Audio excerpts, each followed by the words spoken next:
Assalamualaikum warahmatullahi wabarakatuh. Halo teman-teman, kembali lagi dengan Sedikit Ramadi. Oke, pada kesempatan kali ini saya akan mereview atau membahas tentang sebuah tablet ya.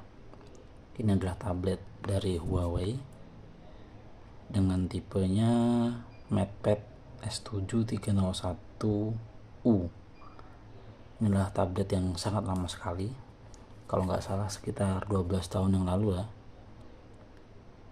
ya. Ini tablet mungkin di awal-awal tahun 2015-16, jadi cukup sepuh. Ini dulu saya diberi teman saya, jadi teman saya beli dengan harga kalau nggak salah 50.000 di Shopee. Waktu itu ada channel toko untuk barang-barang yang second dan dia cuci gudang gitu modelnya, jadi dia akan dikirim barang random, syukur-syukur dapat yang hidup. Nah, dapatlah dia dapatlah si tablet Huawei ini, dan kondisinya ya hanya batangan gitu, hanya batangan. Dia touchscreen-nya nggak bisa, layar pecah, terus tidak ada charger juga. Ya sudah, hanya tablet saja. Namun tablet ini hidup ya teman-teman. Jadi waktu itu pada saat saya kuliah tahun 2016, berarti itu saya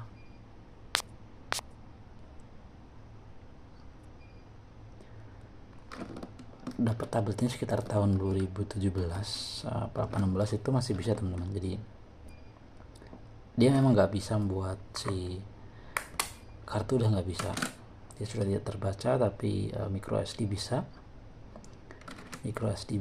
Dan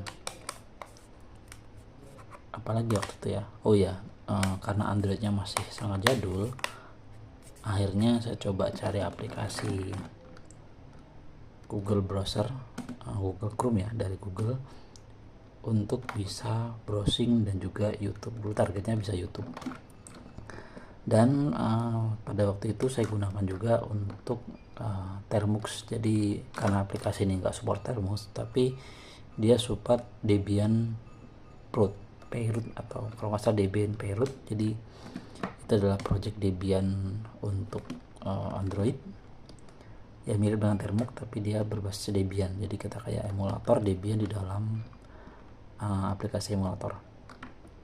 Nah sekarang karena saya kemarin lagi bongkar-bongkar dan saya nemukan lagi nih si tablet ini, akhirnya saya coba hidupkan karena dia tidak punya charger, dan chargernya cukup unik ya ukurannya. Akhirnya saya beli ini teman-teman, sebuah kabel 10-in-1, 10 dalam satu ya. Dan saya pakai yang ini, walaupun memang tidak, bukan yang ini. Nah yang ini walaupun ini tidak pas banget ya sebenarnya ya. Jadi itu dia masih sedikit longgar, tapi kita goyang-goyangkan dan kita agak tekan ke bawah atau ke atas, dia bisa. Dan akhirnya tablet ini hidup kembali dan normal, nggak ada kendala.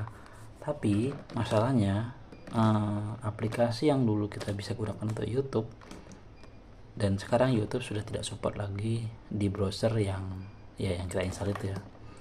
Dia minta update terbaru, sedangkan dia sudah tidak mumpuni lagi untuk menginstal. Jadi untuk mengendalikan tablet ini saya memiliki beberapa tools. Pertama keyboard, pastinya keyboard, dan ini dia, ini hub ya, sebuah hub. Terus yang jelas kita butuh OTG. Dan lucunya si tablet ini itu antara kabel charger dan si USB Type A ini dia terpisah teman-teman. Artinya kita tidak akan bisa mencharger si tablet dari port yang ini, itu tidak bisa. Saya sudah coba berkali-kali, dari dulu juga tidak bisa, dan memang dia powernya diambil dari jack ini khusus. Jadi enaknya kita bisa terpisah, jadi jack untuk power sendiri, dan juga untuk tools yang berhubungan dengan USB Type A ini bisa. USB mini ya, teman-teman, kan Type A tapi USB mini. Oke, ini coba saya pasang. Belum terpasang pas. Oke, kita coba lagi. Oke, ini udah bisa teman-teman. Mungkin teman-teman bisa melihat pergerakannya. Ini mouse-nya saya gunakan Xiaomi mouse dari Xiaomi. Oke, sekarang kita coba ke aplikasi yang saya maksud, yaitu Chrome. Nah, ini pertama kita cek dulu speknya, dia pakai Android berapa.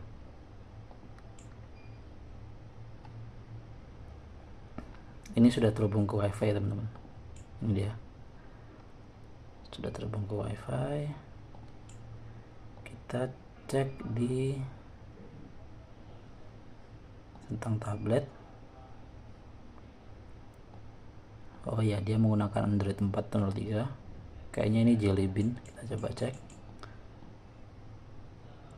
Malah es krim sandwich teman-teman. Di atas 430 kalau nggak salah Jelly Bean. Jadi ini sangat-sangat tua sekali. Ya sudah, itulah yang bisa kita dapatkan, itu kita tidak bisa mendapatkan yang lain. Dan untuk koneksi jaringan sudah tidak bisa, walaupun emailnya bisa ya teman-teman, emailnya ada.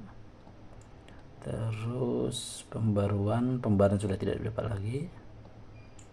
Pengembang ini untuk debugging ya, kemarin saya coba untuk memindahkan file-file.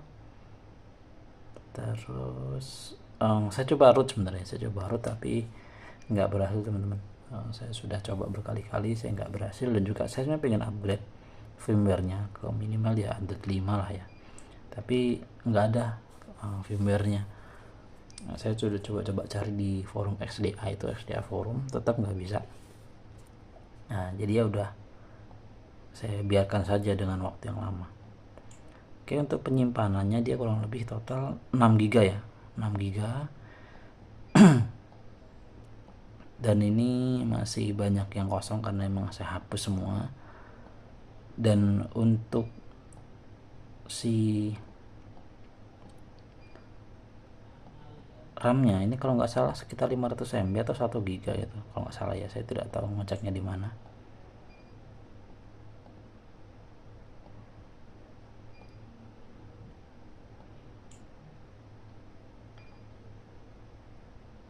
Nah, gitu teman-teman. Jadi itulah spek yang kita dapatkan dari si MatePad ini. Jadi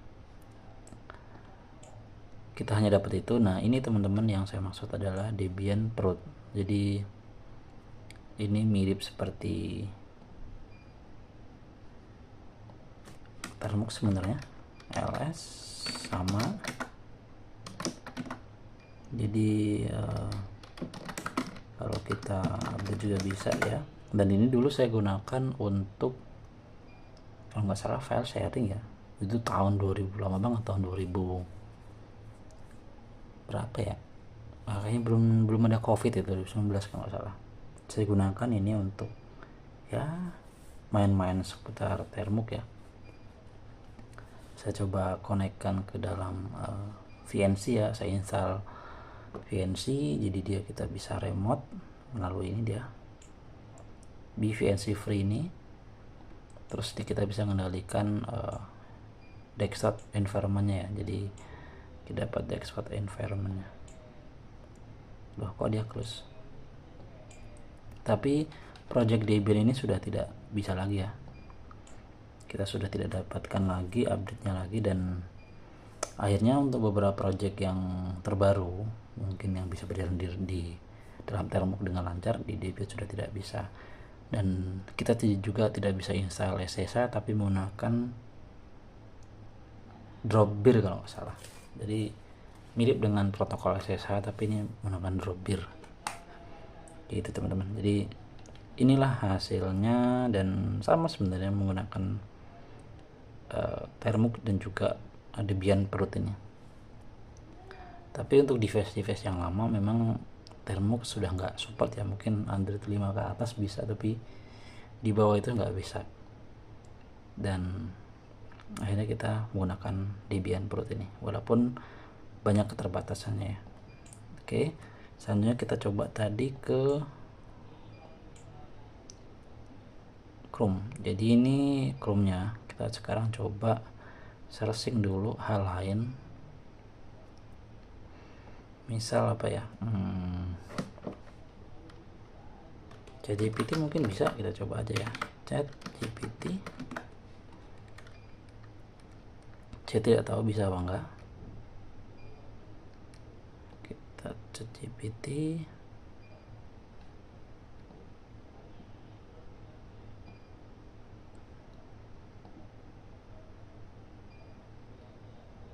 dan YouTube saya close dulu aja. Ini kita bisa versi desktop juga ya. Oke, bisa ya, tapi nggak tahu ini bisa terbuka atau enggak. Kita coba minta versi desktop biar lebih full.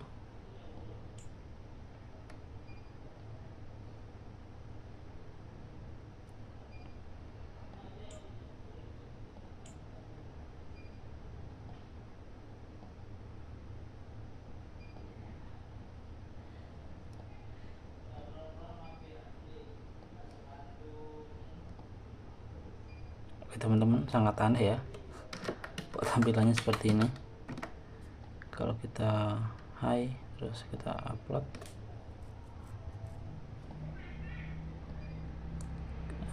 kenapa tampilannya aneh ya.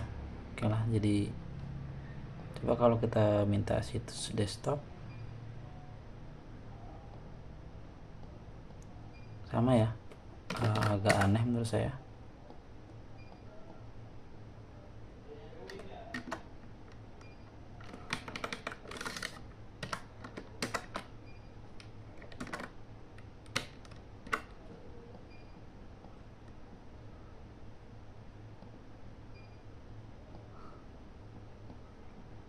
Mungkin ini karena keterbatasan dari si browsernya terbaru ya teman-teman, sudah tidak support, jadi tampilannya aneh. Tapi kayaknya bisa, tapi kenapa nggak bisa ya, nggak bisa keluar. Sekarang kita coba tampilkan keyboardnya ya.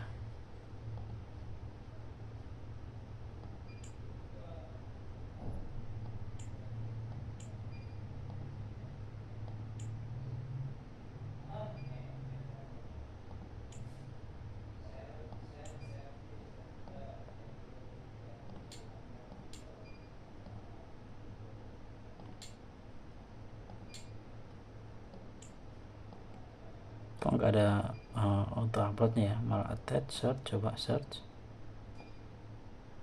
kenapa nggak bisa ya. Nggak tahu lah itu teman-teman. Jadi sangat aneh. Sekarang kita coba ke YouTube. Apakah bisa. Ini situs ponsel dulu, coba kita cek. Ya udah blank putih teman-teman, kita nggak bisa cek. Kita coba kalau masukkan minta situs desktopnya gimana.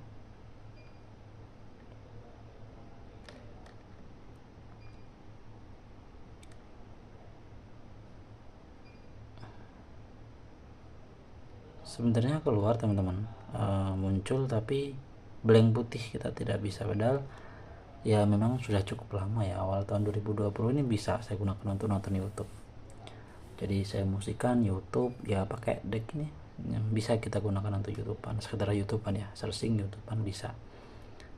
Dan memang sayangnya touchscreennya nggak bisa, selain project-project terkait dengan Linux, yaitu Debian Prot itu ya. Oke, sangat lama sekali. Kita coba home dulu.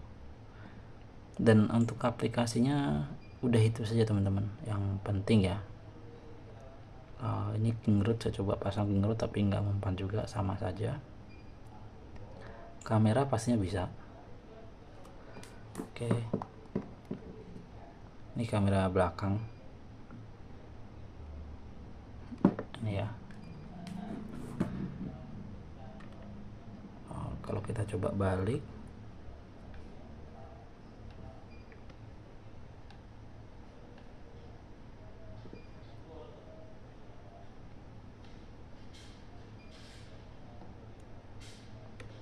ini kamera depannya teman-teman.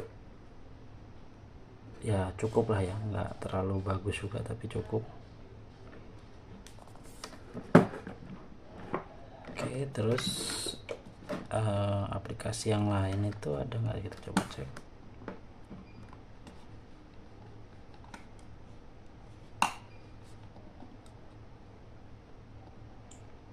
Oke, ini aplikasi defaultnya, ada file manager. Terus uniknya menurut saya sampai saat ini saya juga kagum ya. Jadi untuk device Huawei, mungkin yang turunan dari Huawei, dia mendapatkan Office free. Nah, kalau device Huawei sekarang dia mendapatkan seperti WPS Office ya, yang dia free, jadi nggak perlu bayar lagi. Tapi kalau si Huawei yang model lama ini, kita mendapatkan Zoho, kalau nggak salah tadi Zoho apa Soho ya, coba kita cek. Iya, Zoho Office. Jadi ini mirip dengan WPS ya. Kita bisa ketik-ketik juga. Hai,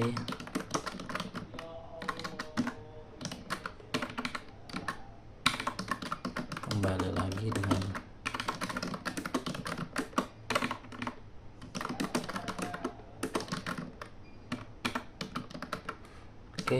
masih cukup oke untuk ngetik-ngetik, dan ini gratis, jadi kita tidak perlu ada iklan, tidak ada yang membuat kita risih ya. Biasanya kalau iklan itu membuat kita risih, tapi memang fiturnya sangat basic sekali. Nggak selengkap WPS sekarang ya, mungkin kalau WPS sekarang juga sangat lengkap gitu teman-teman. Jadi itu saya kagum dengan Huawei, mungkin ada kerjasama di balik layar ya, yang bisa mendapatkan pengolahan Office ya, dokumen, spreadsheet, PowerPoint dan kawan-kawan gratis. Nah itu selanjutnya juga ada aplikasi untuk edit film atau studio lah ya, ini juga gratis lagi-lagi, tapi memang fiturnya nggak sebanyak kita menggunakan KineMaster ataupun CapCut. Tapi untuk cut, terus untuk editing, tambahin lagu, itu sangat bisa digunakan aplikasi ini ya. Saya belum pernah coba sebenarnya ketika kita menggunakan mungkin dengan video resolusi tinggi apakah sanggup, saya tidak tahu, tapi sejauh ini aman-aman saja, dan memang saya belum pernah coba. Nah itu, terus saya kemarin coba juga install Zero Tier One ini saya gunakan untuk mengkontrol. Dalam hal ini saya memanfaatkan fitur Dropbear, jadi saya gunakan Zero Tier One untuk mengontrol si tablet ini dari jarak jauh. Dulu projectnya adalah untuk hosting sebuah aplikasi Python.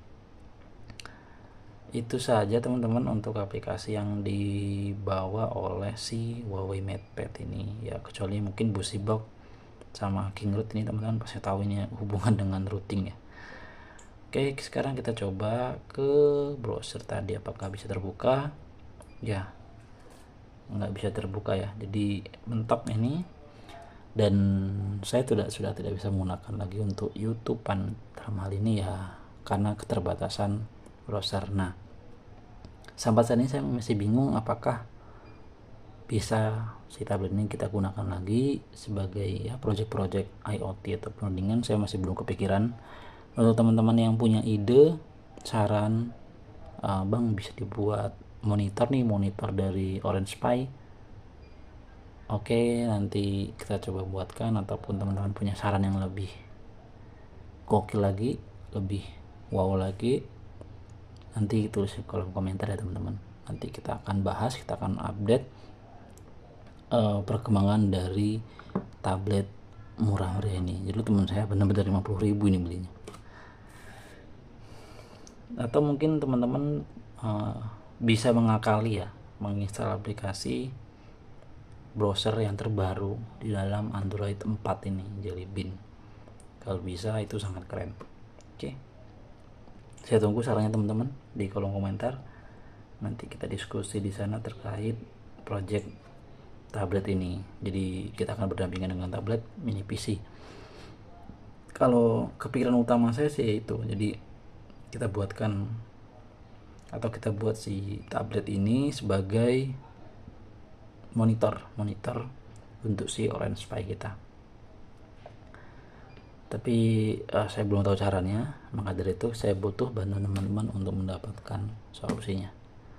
Oke, mungkin sekian dari teman-teman untuk review dan juga sebenarnya nostalgia tablet ini yang sudah mungkin umurnya kalau total mungkin hampir di atas 10 tahun, 12 tahun kalau nggak salah, yang kita coba bangkitkan lagi. Oke, semoga ini nanti akan bermanfaat dan menjadi bahan konten untuk proyek-proyek IoT. Oke, mungkin sekian dari saya teman-teman. Oh ya, untuk teman-teman yang baru bergabung channel ini, jangan lupa subscribe, like, dan komen agar teman-teman mendapatkan video terbaru dan menarik dari channel ini. Oke, sekian dari saya, kurang lebih saya mohon maaf. Assalamualaikum warahmatullahi wabarakatuh. Bye bye.